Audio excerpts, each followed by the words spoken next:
से हम सियासत की तमाम खबरों पर आज बातचीत करने वाले हैं। सबसे पहले बात करेंगे मोकामा की, जहां बिहार अधिकार यात्रा के तहत तेजस्वी यादव अलग अलग क्षेत्रों में निकले हुए हैं। जब वो मोकामा पहुंचे तो उन्होंने एक अजीबोगरीब तरीके से कलम लोगों के बीच बांटा, जो कि चर्चा का विषय बन गया है। आपको बता दें कि तेजस्वी यादव इस वक्त मोकामा में है और मोकामा कहा जाता है कि अनंत सिंह का गढ़ रहा है और तेजस्वी यादव ने इसीलिए लोगों के बीच कलम बांटा। इसका मकसद ये था कि तेजस्वी यादव ये संदेश देने की कोशिश कर रहे हैं कि कलम से वो बंदूक का जवाब देंगे। दरअसल आपको बता दें कि तेजस्वी यादव इस यात्रा के तहत जब मोकामा पहुंचे तो जिस तरीके से उन्होंने कलम बांटी वो अपने आप में एक अजीबोगरीब था। एक तरफ तेजस्वी यादव मोकामा में कलम बांट करके संदेश ये देना चाहते हैं कि कलम की ताकत बंदूक से बड़ी होती है, दूसरी तरह से वो लोगों को कलम को हाथ में देने के बजाय प्रचार गाड़ी पर खड़े होकर के लोगों के बीच कलम फेंक रहे थे। अब सवाल ये उठ रहा है कि पढ़ने लिखने की चीज भी इस तरीके से फेंक कर दिया जाता है क्या?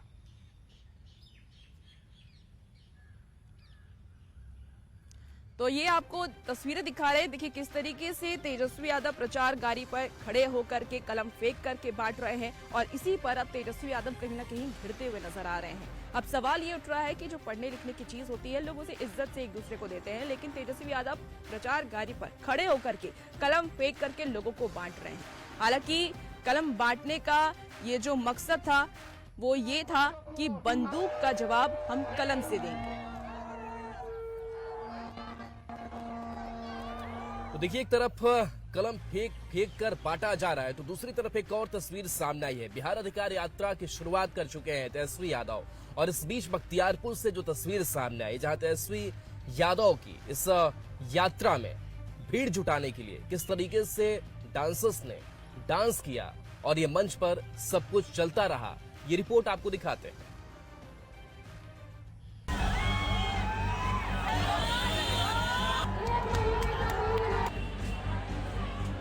तेजस्वी यादव की बिहार अधिकार यात्रा के दूसरे दिन बख्तियारपुर में कार्यक्रम का आयोजन किया गया, जहां तेजस्वी के पहुंचने पर उन्हें मुकुट पहनाकर भव्य स्वागत हुआ। वहीं सभा में तेजस्वी के पहुंचने से पहले भीड़ जुटाने के लिए सांस्कृतिक कार्यक्रम का आयोजन भी किया गया, जिसमें डांसर बुलाई गई थी। स्टेज पर नाच गाना का आयोजन किया गया, जहाँ डांसर ने जमकर ठुमके लगाए।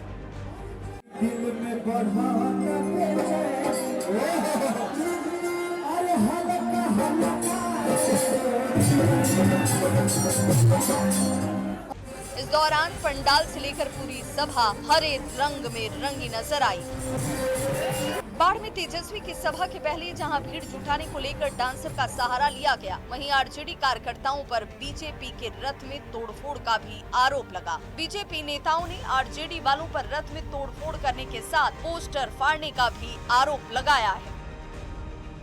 इस तरह की घटना ये आरजेडी के हताशा का परिचय है। राष्ट्रीय जनता दल पहले तो जिस तरह से कांग्रेस ने उसके कद को छोटा करने का प्रयास किया है और वहीं पर बिहार में जिस तरह से विकास का बयार बह रहा है, बिहार में पूरे बिहार में विकास का बयार बह रहा है। अब विपक्ष के पास गाल बजाने के लिए और थेथरोलॉजी करने के लिए कुछ भी नहीं है, इसलिए वो रथ तोड़ रहे हैं, गाली बक रहे हैं। इनके पास कोई काम नहीं रह गया है विपक्ष के पास और इनको मालूम हो गया कि यहाँ की जनता विकास को पसंद करती है। दरअसल बिहार बीजेपी ने मंगलवार को पटना से 243 चलो जीते चुनावी रथ को हरी झंडी दिखाकर रवाना किया था। इन वाहनों पर पीएम मोदी के बचपन की कहानी दिखाने के लिए एक फिल्म दर्शाई जाएगी। एलईडी स्क्रीन से सुसज्जित ये वाहन आगामी विधानसभा चुनाव से पहले बिहार के सभी 243 विधानसभा क्षेत्रों को कवर करेंगे। न्यूज़ 18 के लिए बाढ़ से शैलेंद्र कुमार के साथ अनिरुद्ध की रिपोर्ट। देखिए बिहार में चुनाव जैसे जैसे नजदीक आ रहा है वैसे वैसे हलचल तो बढ़ी रही है, लेकिन अब चुनाव आयोग की तरफ से भी कुछ बदलाव किए जा रहे हैं। ये बड़ी खबर आपको बता रहे हैं, जहां चुनाव आयोग ने निर्वाचन आयोग ने एक बड़ा बदलाव किया है। बिहार चुनाव से पहले अब प्रत्याशियों की जो फोटो होगी वो रंगीन होगी। ईवीएम में भी उम्मीदवारों को लेकर के ये बड़ा बदलाव किया गया है। बड़ी खबर आपको बताए, जहां निर्वाचन आयोग ने ये बदलाव किया है। ईवीएम में उम्मीदवारों को लेकर के बदलाव किया गया। ईवीएम में प्रत्याशियों की रंगीन फोटो होगी, पोस्टर बैलेट पर भी रंगीन फोटो होगा, सीरियल नंबर ज्यादा स्पष्ट और बड़े होंगे। तो बिहार चुनाव से पहले ये नया प्रयोग चुनाव आयोग की तरफ से किया गया है। निर्वाचन आयोग ने ये बदलाव किया है। ईवीएम में उम्मीदवारों को लेकर के ये बदलाव हुआ है, जहां ईवीएम में प्रत्याशियों की रंगीन फोटो होगी और सीरियल नंबर भी ज्यादा स्पष्ट और बड़े होंगे।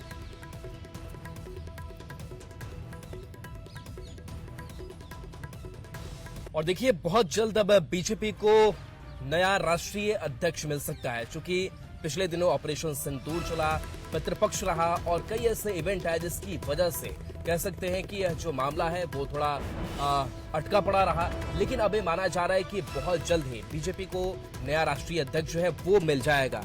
खबर सामने जो आ रही है कि पार्टी सूत्रों के मुताबिक ऑपरेशन सिंदूर हो या फिर उपराष्ट्रपति चुनाव और उसके बाद पितृपक्ष के चलते संगठन में पदाधिकारियों की घोषणा का काम लंबे दिनों से ठप रहा। वहीं सोमवार से शुरू हो रहे नवरात्रि में विभिन्न प्रदेशों के अध्यक्ष के साथ साथ राष्ट्रीय अध्यक्ष पर भी सहमति बन सकती है।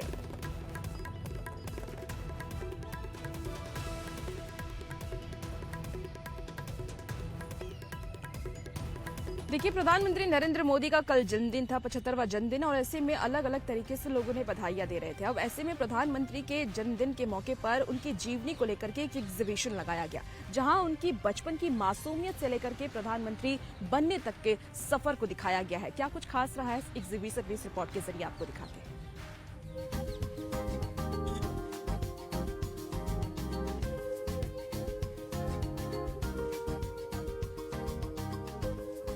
प्रधानमंत्री नरेंद्र मोदी के 75वें जन्मदिवस के मौके पर दिल्ली के अंबेडकर इंटरनेशनल सेंटर में उनकी जीवन यात्रा पर आधारित पेंटिंग प्रदर्शनी लगाई गई।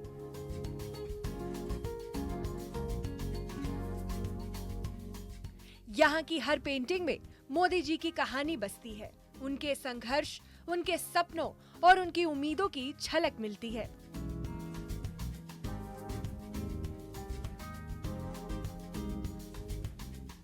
बचपन की मासूमियत से लेकर राजनीति की कड़ी चुनौतियों तक, अध्यात्म की गहराई से लेकर देश विदेश में उनके योगदान तक, हर चित्र एक भावनात्मक सफर है जो दिल को छू जाता है। प्रधानमंत्री के जीवन के हर पहलू और हर रंग को अंबेडकर इंटरनेशनल सेंटर में अगले 5 दिनों तक देखा जाएगा। इस खास प्रदर्शनी में लगभग 70 पेंटिंग का शानदार आर्टवर्क पेश किया गया है।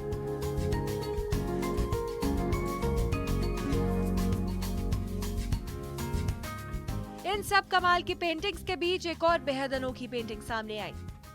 पीएम मोदी के जीवन पर आधारित ये पेंटिंग एक मिथिला पेंटिंग है और इस शानदार पेंटिंग को पूजा झा नाम की एक टैलेंटेड आर्टिस्ट द्वारा बनाया गया है।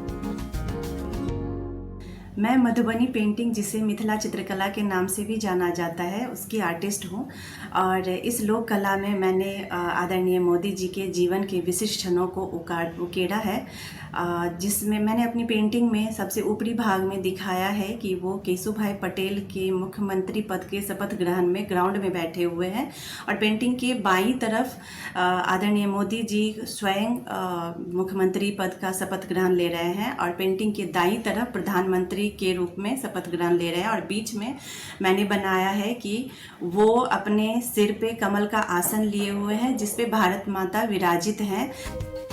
इस प्रदर्शनी के को कन्वीनर नीरज प्रकाश ने बताया कि लगभग 1 साल पहले से ही इस प्रदर्शनी की तैयारी की शुरुआत हो चुकी थी, तभी जाकर इतना शानदार सिलेक्टेड आर्ट वर्क एक साथ जमा किया जा सका। तरीके से देखें कि अलग अलग तरह की जो पेंटिंग्स हैं वो हमें देखने को मिल रही है। प्रधानमंत्री की जो यात्रा है वो है, ये पेंटिंग क्या कहती है? ये पेंटिंग वो राम टेम्पल, राम आइडल के समय का है, वो पूजा करते हुए। और ऐसा है कि ये बड़ा डिफिकल्ट काम था कि 75 पेंटिंग सेलेक्ट करना उसमें से और पूरे उनके जीवन यात्रा को विस्तृत तौर से दिखाना। लता मंगेशकर जी से प्रधानमंत्री जी का जगजाहिर बात है, बहुत स्नेह प्रेम, भाई बहन का प्रेम था, भाई बहन का प्रेम, बहुत ऐतिहासिक पेंटिंग जी जी जी जी। उसी तरह से आप देख सकते हैं वहाँ पे राम मंदिर में पूजा करते हुए जो लिए हुए, फिर पोप के विदेश यात्रा पर जब पोप गए थे वेटिकन सिटी, जी जी वो है वसुदेव कुटुंबकम। उसके बाद एक वृक्ष माँ के नाम, तो ये बहुत ही उत्कृष्ट पेंटिंग है, उसको बनाया गया है। और पूरे देश हर एक राज्य से हर एक लोग युवा और एक्सपीरियंस लोग अपने हाथों से इस पेंटिंग को बना के Swami Vivekananda youth foundation youth connect को भेजे हैं और आज उसका प्रदर्शनी उनके जन्म दिवस पर हम लोगों ने यहाँ आयोजित किया है। इस प्रदर्शनी में ऋषिकेश परमार्थ निकेतन के स्वामी चिदानंद सरस्वती भी पहुंचे और प्रदर्शनी में लगाई गई पेंटिंग देखकर काफी प्रसन्न नजर आए। मुझे लगता है कि इस देश का सौभाग्य है कि हमारे पास इस महान देश भारत देश के पास एक ऐसे युग पुरुष प्रधानमंत्री के रूप में हम सबके बीच में है। मैंने पूरे विश्व में बहुत कुछ देखा, भारत के प्रभाव को भी देखा, लेकिन 2014 के बाद जो परिवर्तन आया है वो इतना अद्भुत है, अलौकिक है और उसका पूरा श्रेय भारत के ऊर्जावान यशस्वी तपस्वी प्रधानमंत्री जी को जाता है।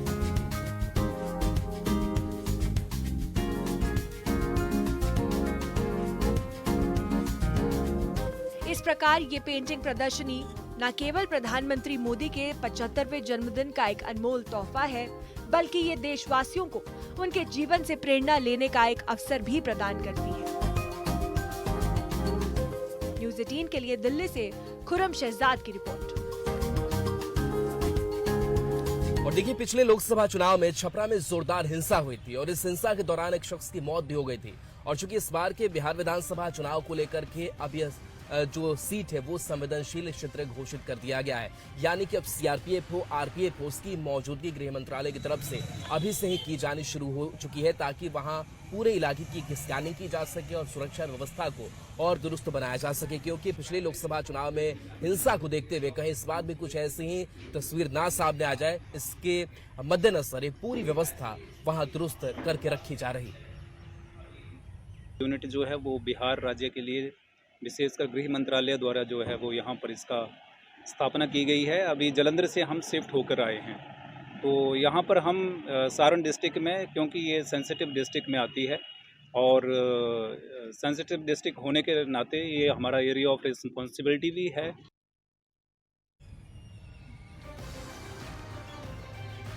तो देखिए, झारखंड में नक्सलियों के इतिहास के जो पन्ने हैं उसको समाप्त करने का वक्त आ गया है और ऐसे में गृह मंत्री अमित शाह लगातार इस पर एक्शन भी ले रहे हैं।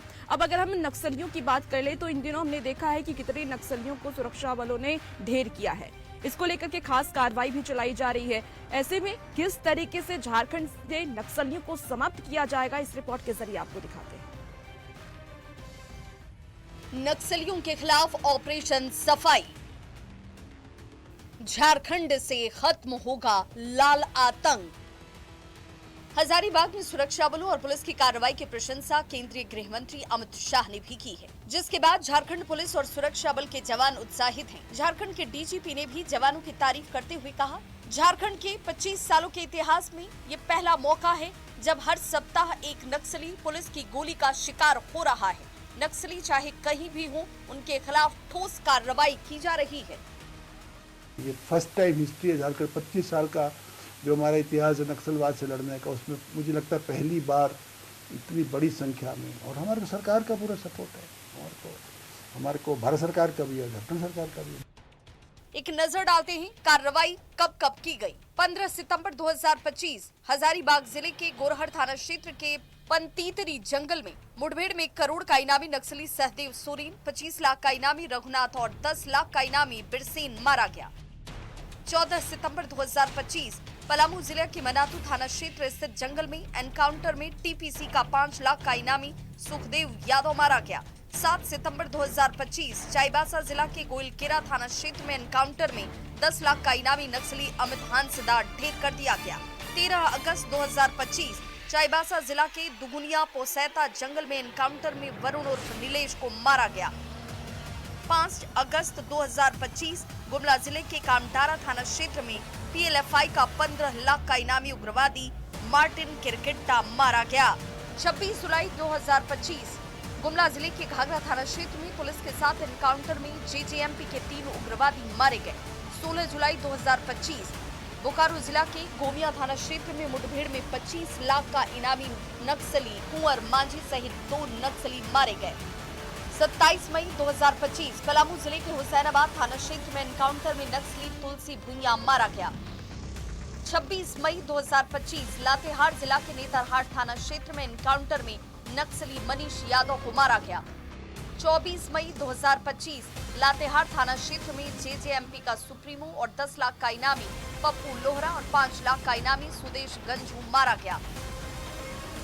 21 अप्रैल 2025 बोकारो के लुकू पहाड़ में सुरक्षा बलों के साथ एनकाउंटर में 1 करोड़ का इनामी नक्सली विवेक और 10 लाख का इनामी साहिब राम सहित 8 नक्सली मारे गए। 29 जनवरी 2025 चाईबासा जिले के सुनुआ थाना क्षेत्र में एनकाउंटर में जोनल कमेटी मेंबर नक्सली विनय और एक महिला नक्सली हेमंती मारी गई। 22 जनवरी 2025 बोकारो जिला के पेक नारायण थाना क्षेत्र में सुरक्षा बलों के साथ एनकाउंटर में महिला नक्सली शांति देवी और मनोज टूडू को मारा गया। वहीं इस वर्ष कई नक्सलियों ने आत्मसमर्पण किया, जबकि 210 नक्सलियों को गिरफ्तार भी किया गया है। तो कुल मिलाकर ये कहा जा सकता है कि पूरे झारखंड में भागे फिर रहे नक्सलियों की अब खैर नहीं है। सुरक्षा बल की दबिश बढ़ती जा रही है और हर दिन उनके बड़े कमांडर ढेर होते जा रहे हैं। ऐसे में वो दिन दूर नहीं जब लाल आतंक के काले साए से झारखंड मुक्त हो जाएगा। रांची से ओम प्रकाश की रिपोर्ट। अब बात बारिश और उससे होने वाली परेशानी करते हैं। मोतिहारी में एक बार फिर से मानसून सक्रिय है। बूढ़ी गंडक नदी का जो जलस्तर है वो लगातार बढ़ रहा है और जलस्तर बढ़ने के बाद से दियारा और खास करके जो निचले इलाके हैं वहां पर बाढ़ का खतरा मंडरा रहा है और लोगों में भी अब डर जो है वो शुरू हो चुका है कि कहीं उनके जो आशियाने हैं वो बाढ़ में ना समा जाए और ऐसे में वो ऊंचे स्थानों पर जाने के लिए अपनी तैयारी भी कर रहे हैं। हालांकि प्रशासनिक तैयारियों की बात करें तो प्रशासनिक तैयारियां भी पूरी है और यहाँ कोशिश यही की जा रही है कि लोगों तक कैसे राहत पहुंचती रहे और लोगों को इस बढ़ते जलस्तर के बाद से परेशानी ना में हो रही लगातार बारिश और मानसून की सक्रियता ने पूर्वी चंपारण वासियों के लिए परेशानी बढ़ा दी है। देखिए जो तस्वीर आपको दिखा रही है बूढ़ी गंडक नदी की तस्वीर है और लगातार नदी के जलस्तर में बढ़ोतरी दर्ज हो रही है।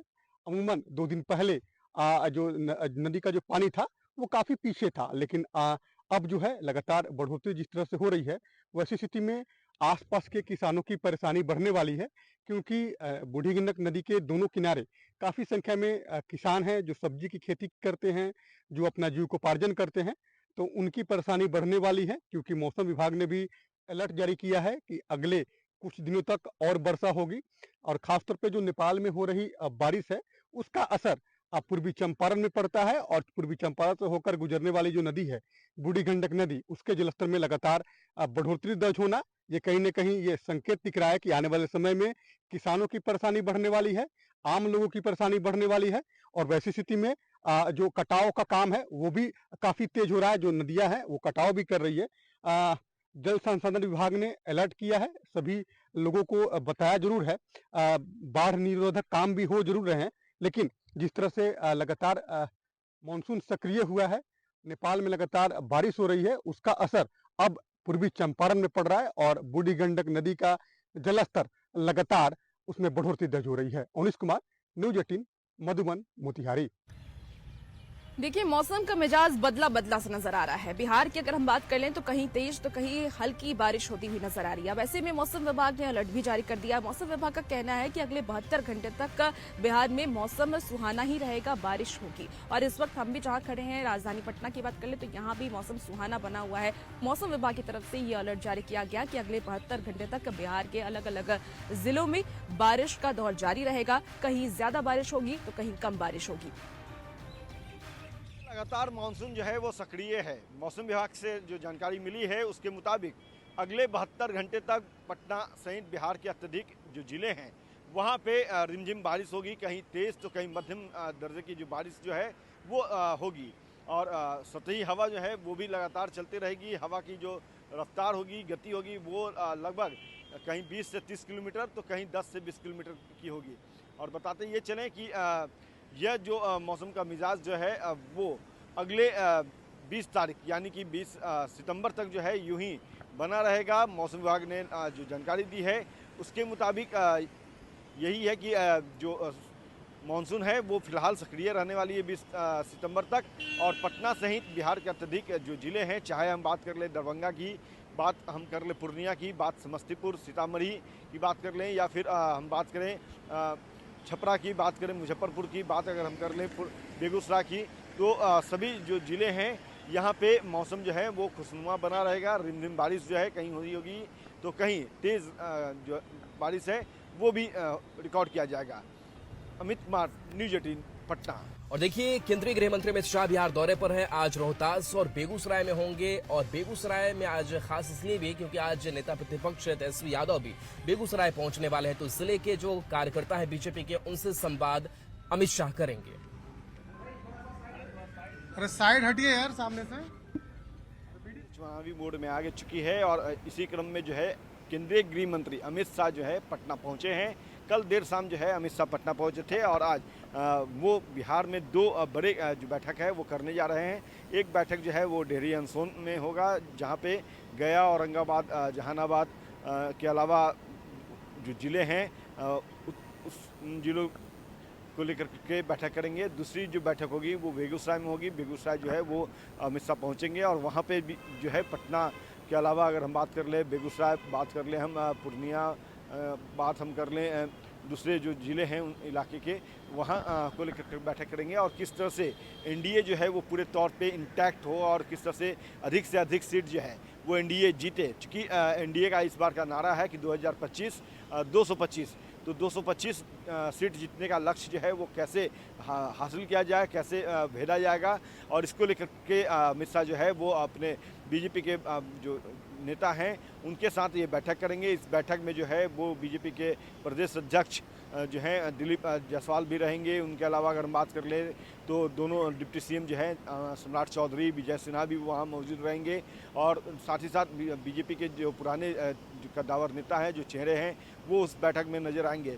दूसरी तरफ अगर हम बात कर लें महागठबंधन की तरफ से, तो तेजस्वी यादव जो हैं वो भी मोर्चा संभाले हुए हैं। उनकी भी जो बिहार अधिकार यात्रा जो है वो आज बेगूसराय से शुरू होगी, और बेगूसराय खगड़िया होते हुए वो दूसरे जिलों में जाएंगे, और वहां जाकर लोगों के बीच अपने संदेश को पहुंचाएंगे। तो कहीं ना कहीं कह सकते हैं कि आज का दिन जो है राजनीतिक दृष्टिकोण से अगर देखा जाए तो बिहार के लिए काफ़ी महत्वपूर्ण है। एक तरफ अमित शाह जो है वो बीजेपी के नेताओं के साथ जो है वो चुनाव को लेकर के रणनीति तय करेंगे, और किस तरह से अधिक सीट जीती जाए, 225 का जो लक्ष्य है वो कैसे भेदा जाए, इसको लेकर के वो चर्चा करेंगे, गुरु मंत्र देंगे अपने कार्यकर्ताओं नेताओं को। और दूसरी तरफ तेजस्वी जो है वो भी डटे हुए मैदान में कि कैसे जो है इस बार सरकार को पलटना है, और लोगों के बीच जाकर के लगातार वो संवाद कर रहे हैं।